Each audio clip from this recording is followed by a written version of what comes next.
My name is Linda Leclerc, and I'm the founder of the Canadian School of Laughter Yoga and of the Haha Sisterhood.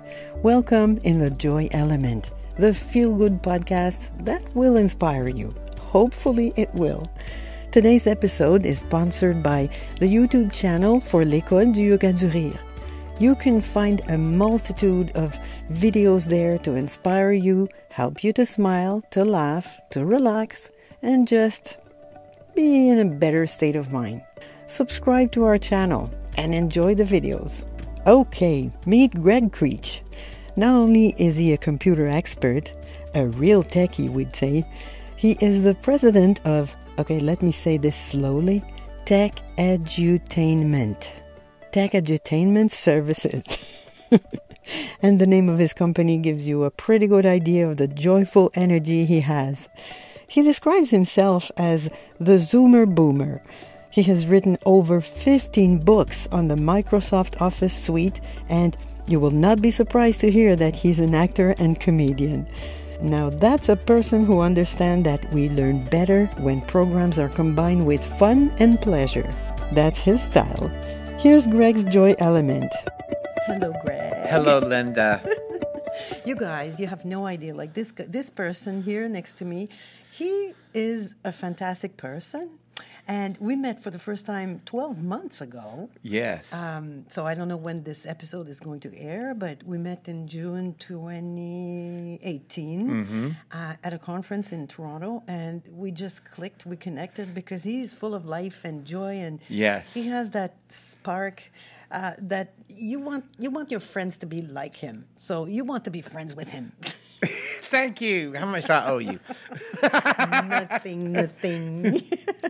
Okay, so Craig, you welcome to the Joy app. Thank you. Welcome to the Joy Element. So, darling, what? Oh, I'm sorry, I called you darling. That's all right. We love terms of endearment, honey. So, dear. Okay. So, darling, the first question I ask people is, what do you do when because you two are traveling a lot, you're working with many types of groups and many situations, because your focus is, what I've known you for was like the Microsoft expert on many things. Now technology, yeah. Yes, and now you're working with balancing life and work. Yes. Is that the title of your presentation? The Great Balancing Act. Work, life, and you. okay. Balancing So all you see, three. It's even more complete. And not falling off the balance. Very important.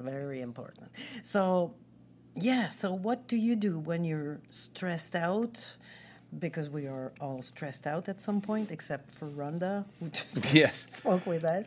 But what do you do to just relax and bring yourself in a more calm state, or just what do you do to unwind? Well, there are several things. First of all, I'm a person of faith.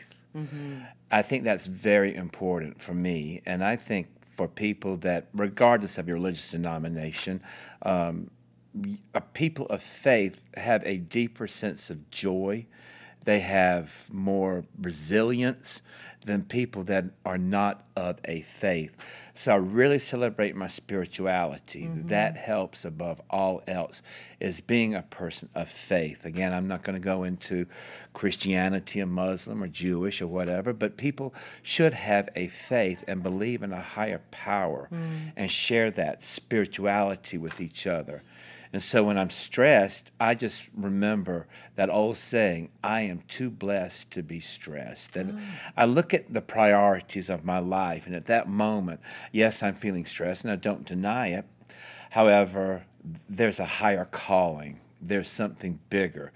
And I think people of faith have a deep sense, an abiding joy that cannot have any explanation. There is that peace that passes all understanding.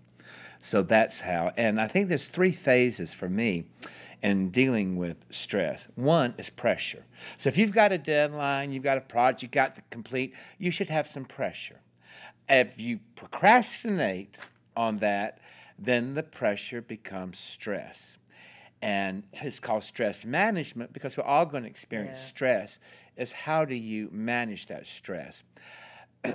But then I've had times that were at the end of the rope, and that is burnout.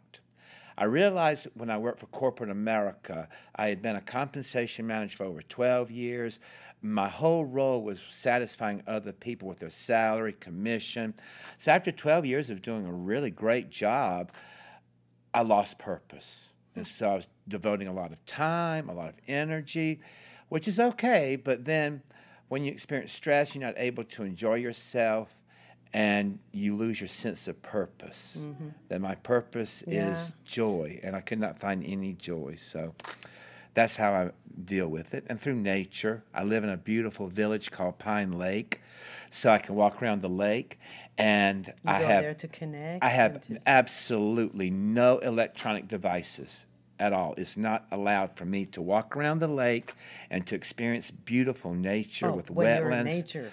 Okay. No electronic devices can go with me to the lake. It's a law in my book that you go to experience nature, pray, develop your spirituality, and look at the beautiful lake and go swimming and running and enjoying. So you don't bring your phone with you to take pictures of a sunset or...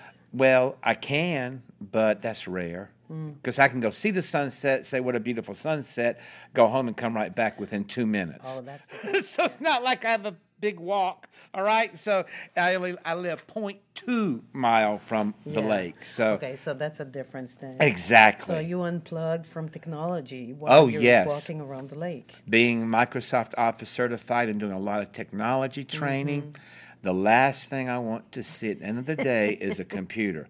I've had enough screen time. It's now for sky time. Go look at the sky, go look at the moon, and enjoy the nature. That's good. So that's a very great, it's a perfect way to unwind and just de-stress a bit, because then you're focusing on breathing and what you see around you. So you're mindful of things that are surrounding you.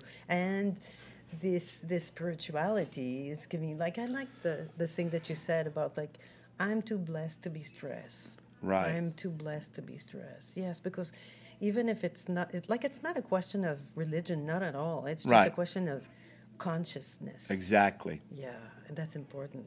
So is it the same thing when you feel like today I feel a bit of sadness, or I have the blues, or I'm not so cheerful today, so what could I do to cheer myself up? So is this the same thing you do? Yes, but I realized my purpose. My purpose in life is joy. It's always to bring others joy. That's my purpose. When I've had low times and I talk to friends, I was going through a difficult time. I was talking to my sister, and I said, I just don't have any joy. There's no joy. I'm sad. I've got the blues. And my sister, she said, Greg, you can't do that. You are the joy generator. You got to generate this joy. You know where it comes from. You go get joy, because that's your purpose. That is why God created you, is to bring joy. So you got to bring joy. And so when my sister said that, I said, okay, no more blues, no more depression or anything like that. My purpose and my reason for living is joy.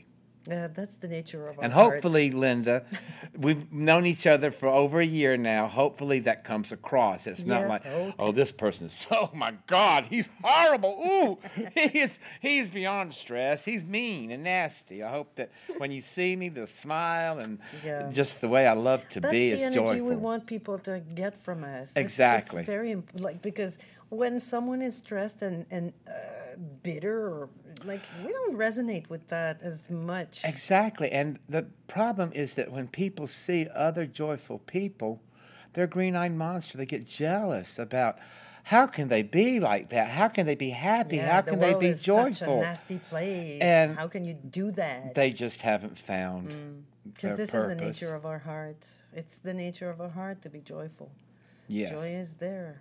So that's what you do. But people don't seek it. So, no. I think that it's like we have an expression in French. So if you want to have fudge, you have to make it yourself. You have to make some, because nobody's going to make it for you. So it's the same thing for joy. Yeah. We're just nodding right now. You can't see that.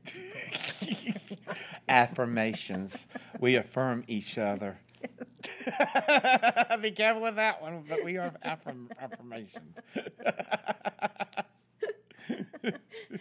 And then laughter. Don't we love laughter? Oh, yeah. Linda, can I ask you a question? Sure. Do you laugh for absolute no reason? That's what I do. I laugh for no reason. And can we do the cow?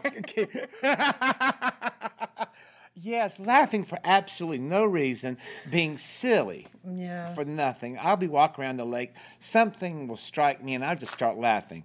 I'll have neighbors that are a mile away, and they say, Greg, I could tell you're at the lake today. I heard you laughing. Well, you see, this is one thing. Like, don't take yourself so seriously. No, It helps on each and every level. You can't be that stressed when you don't take yourself seriously. You can't be that sad or upset or bitter or angry when you don't take yourself seriously. Exactly. And Linda, I bet you're like me. If you act serious, if you take yourself, you're going to do something so stupid. You're going to trip. You're going to be so graceful. You're going to say something just loud out of your mouth and go, oh. So, yeah, you might take yourself serious, but you're going to be humbled, okay? Oh, yeah. It's bound to happen. It is. It is. Like, what is it? Disaster in the making.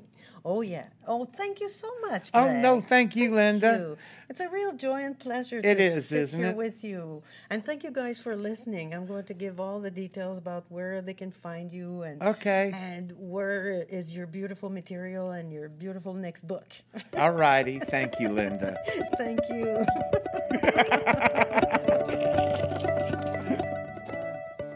Thank you for listening.